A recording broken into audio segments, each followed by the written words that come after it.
Nakakabilib talaga itong si Presidente. Parang hindi na uubusan ng energy. Pero alam ko, siyempre, nararamdaman niya rin yung pagod. Kaya lang, mukhang wala na siyang tiwala. Ayaw na niyang ipagkatiwala sa mga kailangan niyang inspekin na lahat ng proyekto ng gobyerno. Gaya niyan sa G. Araneta. Alam naman natin na ang G. Araneta ay dekada-dekada lang problema yung baha. Ako po nagpapasalamat.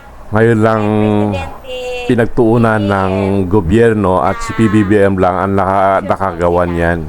Oo, kasi wala namang Siguro mababang presidente dito. nawalan ng tiwala dahil sa ginawa ni Bunuan na Si Presidente hindi na nabantayan yung mga proyekto ng gobyerno, kundi mukhang siya pa yung dahilan, ang mga ghost project at saka substandard. Kaya siguro kahit na tiwala siya kay Secretary Vince Dizon, ay sinisigurado pa rin niya na maayos ang proyekto ng gobyerno.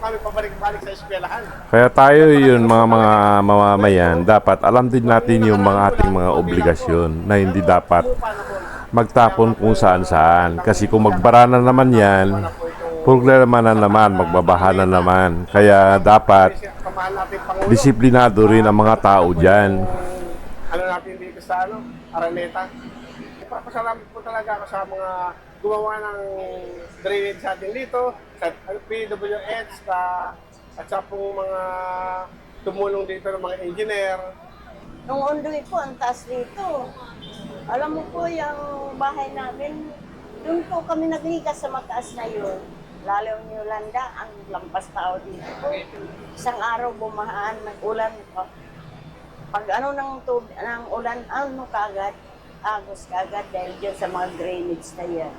Malaki po ang pagbabago ng bagong project na yan. Kaya sabi ko, salamat Panginoon, hindi naman lumalim tong tubig. Ako po nagpapasalamat sa Pangulo dahil ginawa niyang paraan itong lugar namin na nakaano kami sa baha.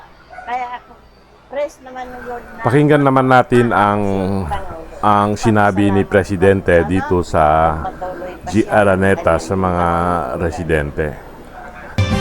Ang susunod na problema na kailangan natin lutasin ang pagkolekta ng basura.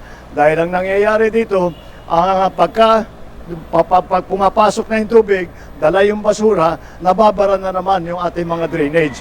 Kaya magpapatulong tayo sa local government, hihingi tayo ng tulong kay Mayor Joy at sabihin natin kung pwede ay gawa tayo ng sistema para tuloy-tuloy ang pag-declogging. Pagka naayos natin yan, palagay ko mararamdaman. Ngayon pa lang nararamdaman na raw nila na hindi na tumataas yung tubig at kapag may tubig na umiipon dito, ay mabilis naman mawala. Hindi kagaya ng dati. Dito pa lang to, sa 1/2 pa lang ito, kalahati pa lang ito.